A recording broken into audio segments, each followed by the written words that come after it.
দুই দিনের জন্য রাজ্য সফরে এসে একাধিক কর্মসূচিতে অংশগ্রহণ করলেন কেন্দ্রীয় প্রতিরক্ষা মন্ত্রী রাজনাথ সিং। বুধবার তিনি জনসভা করলেন দক্ষিণের বিলোনিয়া রাজনগরে। দলীয় প্রার্থীর সমর্থনে এই জনসভায় স্থানীয় বিজেপি প্রার্থীসহ উপস্থিত ছিলেন মুখ্যমন্ত্রী ডক্টর মানিক সাহা সহ অন্যান্য নেতৃত্বরা। এদিনের এই জনসভায় কেন্দ্রীয় প্রতিরক্ষা মন্ত্রী রাজনাথ সিং আবারও ত্রিপুরার মুখ্যমন্ত্রীর পদে ডক্টর মানিক সাহাকে বসানোর জন্য গোটা রাজ্যবাসীকে অঙ্গীকারবদ্ধ হবার আহ্বান জানান। পাশাপাশি বুধবার রাজনগরে জনসভায় প্রাক্তন মুখ্যমন্ত্রী বিপ্লব কুমার দেবেরও ভূয়সী প্রশংসা করেন কেন্দ্রীয় প্রতিরক্ষা মন্ত্রী রাজনাথ সিং। তিনি বলেন, প্রাক্তন মুখ্যমন্ত্রী বিপ্লব কুমার দেব রাজনীতিতে ত্রিপুরায় যথেষ্ট সুনাম অর্জন করেছেন। রাজনৈতিক দক্ষতায় তিনি যথেষ্ট উচ্চস্থানে পৌঁছে গেছেন ইতিমধ্যেই। তাই তাকে বলা হয়েছিল, চলুন এখন কেন্দ্রে আপনার মতো রাজনীতিবিদ প্রয়োজন। বিজেপি সর্বভারতীয় পার্টি, সিপিআইএমের মতো কয়েকটি রাজ্যের পার্টি এই বিজেপি দল নয়। তাই বিপ্লব কুমার দেবকে বলা হয়েছে, আপনি চলুন দিল্লি। পার্টি বিপ্লব কুমার দেবকে এই আদেশ দিয়েছিল। তাকে ভারতীয় গণতন্ত্রে সংসদের সবথেকে উচ্চ ভবনে স্থান দেওয়া হয়েছে। রাজ্যসভার সাংসদ বানানো হয়েছে তাকে। ত্রিপুরায় তিনি ভারতীয় জনতা পার্টির জন্য ভালো কাজ করেছেন, তাই তাকে এই পুরস্কার দেওয়া হয়েছে। রাজনীতিতে তাকে প্রমোশন দিয়ে রাজ্যসভার সংসদ ভবনে নিয়ে যাওয়া হয়েছে, তাই ত্রিপুরার মুখ্যমন্ত্রী পদ শূন্য হয়ে যায়। তারপরই দলীয় সিদ্ধান্ত হয় ডক্টর মানিক সাহা ত্রিপুরার মুখ্যমন্ত্রী পদে যোগ্য ব্যক্তি। चलिए, सेंटर में आपकी जरूरत है। हमारी ऑल इंडिया पार्टी है। सीपीएम की तरह केवल एक छोटी मोटी स्टेट की पार्टी नहीं है।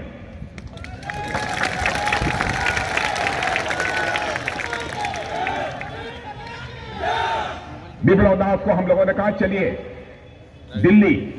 पार्टी ने आदेश दिया विप्लव दास को, हम लोगों ने आदेश दिया और उनको राज्यसभा, जो संसद का सबसे बड़ा सदन होता है, सर्वोच्च सदन, उस राज्यसभा का उनको मेंबर बना दिया, क्योंकि उन्होंने अच्छा काम किया था। भारतीय जनता पार्टी ने पुरस्कार दिया।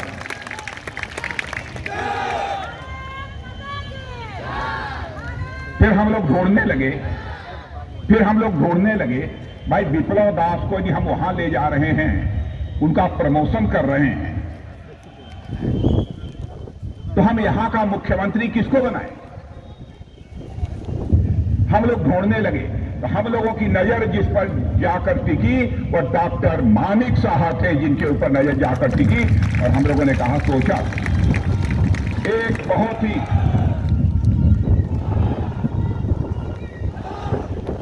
उनके बारे में हम लोगों ने छानबीन की, लोगों से पूछा कि डॉक्टर मानिक साहा कैसे आदमी है।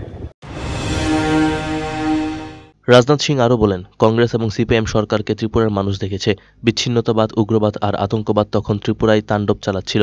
কার কখন জীবন চলে যাবে সেটা কেউ জানত না। ত্রিপুরায় বিজেপি সরকার প্রতিষ্ঠিত হবার পর পরিস্থিতি আমূল বদলে গেছে। এখন কাউকে খুন হতে হবে সে ধরনের আশঙ্কা নেই। খুনিরা আতঙ্কিত। এটাই বিজেপির সরকারের আইনের শাসন। सीपीएम की सरकार को भी काम करते हुए आपने देखा है। अलगाववाद, उग्रवाद, आतंकवाद, कब किसकी जिंदगी चली जाए इसका कोई ठिकाना नहीं था। लेकिन अब त्रिपुरा में भारतीय जनता पार्टी की गवर्नमेंट आने के बाद हालात बदल चुके हैं मेरे बहनों भाइयों। किसी ने अपनी मां का दूध नहीं पिया है जो अब किसी की हत्या कर सके, जो किसी की जिंदगी के साथ खिलवाड़ कर सके। यह कहलाती है हुकूमत।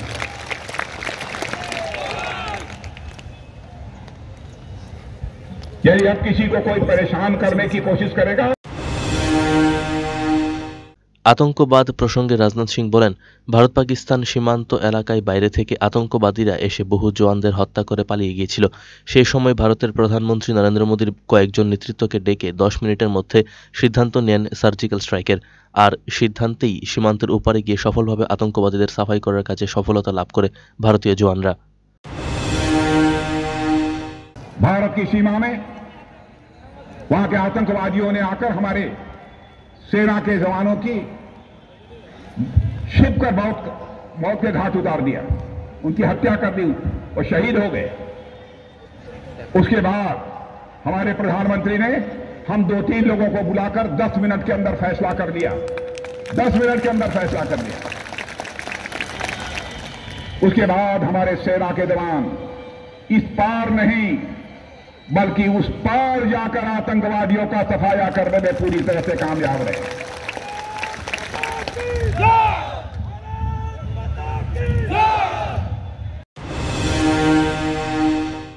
রাজনাথ সিংহ বলেন, ইউক্রেন রাশিয়ার যুদ্ধের মাঝে পড়ে ভারতের 20 থেকে 22 হাজারের উপর ইঞ্জিনিয়ারিং মেডিকেল পড়ুয়া ছাত্ররা ইউক্রেনে আটকে পড়েছিল। সেই সময় ভারতের প্রধানমন্ত্রী রাশিয়ার প্রেসিডেন্ট পুতিনের সাথে কথা বলেন, ইউক্রেনের রাষ্ট্রপতির সাথে কথা বলেন প্রধানমন্ত্রী কথা বলেছেন এই ব্যাপারে আমেরিকার রাষ্ট্রপতির সাথেও।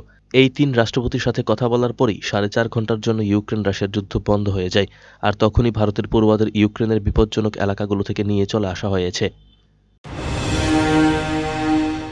यूक्रेन के बीच लड़ाई चल रही है।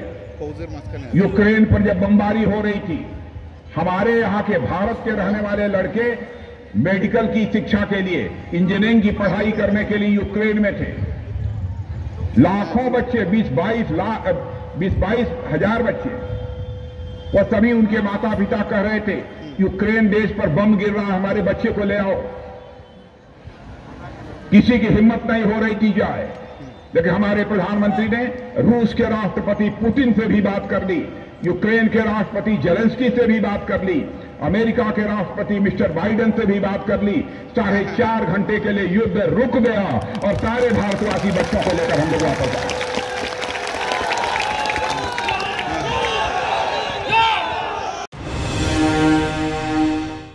এদিন রাজনাথ সিং আরও বলেন, ত্রিপুরা রাজ্যের উন্নয়নের গতি ত্বরান্বিত হয়েছে। আগের তুলনায় ত্রিপুরার উন্নতি এ রাজ্যে এলেই চোখে পড়ে। তবে বিজেপি সরকার সব কাজ ত্রিপুরায় করে ফেলেছে এমন ঘটনা নয়, বহু কাজ এখনও বাকি রয়েছে। ত্রিপুরায় মাত্র 5 বছর সময় পাওয়া গিয়েছে ত্রিপুরার উন্নতির জন্য, কিন্তু আগামী 5 বছরের জন্য আবারও যদি ত্রিপুরায় বিজেপি সরকার ক্ষমতায় আসে, তবে ত্রিপুরাকে 1 নম্বর রাজ্য তৈরি করার প্রয়াস চালিয়ে যাবে বিজেপি সরকার, আর বিজেপি এই অঙ্গীকার পূরণ করবেই। हालात बदल रहे हैं, मैं यह नहीं कहता कि सब कुछ बिल्कुल ठीक हो गया है। अभी तो आपने हमको 5 साल का समय दिया है बहनों भाइयों, 5 साल का समय और दे दो तो त्रिपुरा को हम नंबर 1 का राज्य बनाकर दिखा दें। এদিন সিপিআইএম এবং কংগ্রেসের দিকে প্রশ্ন ছুড়ে দিয়ে কেন্দ্রীয় প্রতিরক্ষা মন্ত্রী বললেন, কেন ত্রিপুরা রাজ্য এতদিন ধরে পেছনে পড়ে রইল, কেন ত্রিপুরার বিকাশের দিকে তারা মনোযোগী ছিল না।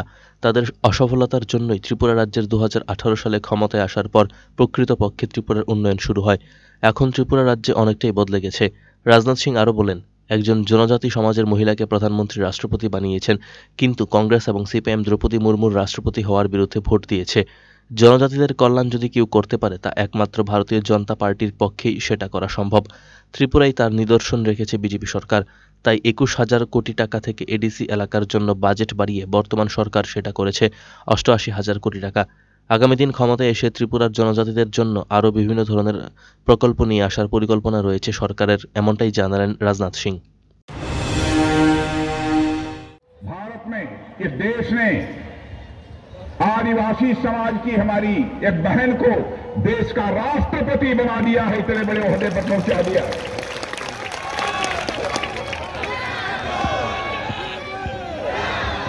और ये कांग्रेस और सीपीएम के लोगों ने उसका विरोध किया था। आदिवासी समाज का भी कल्याण यदि कोई कर सकती है तो केवल भारतीय जनता पार्टी कर सकती है।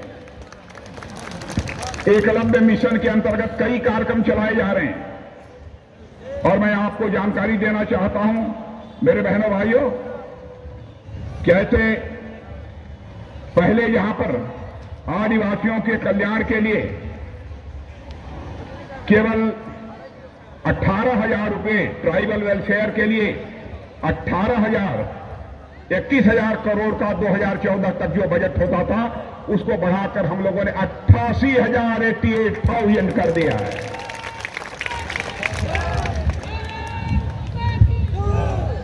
इससे बड़ा काम मैं समझता हूं कि और कोई भी राजनीतिक पार्टी भले ही सरकार बन जाए, वो नहीं कर सकती है जो आप लोगों ने आकर यहां पर किया है। Bureau report, search India TNN।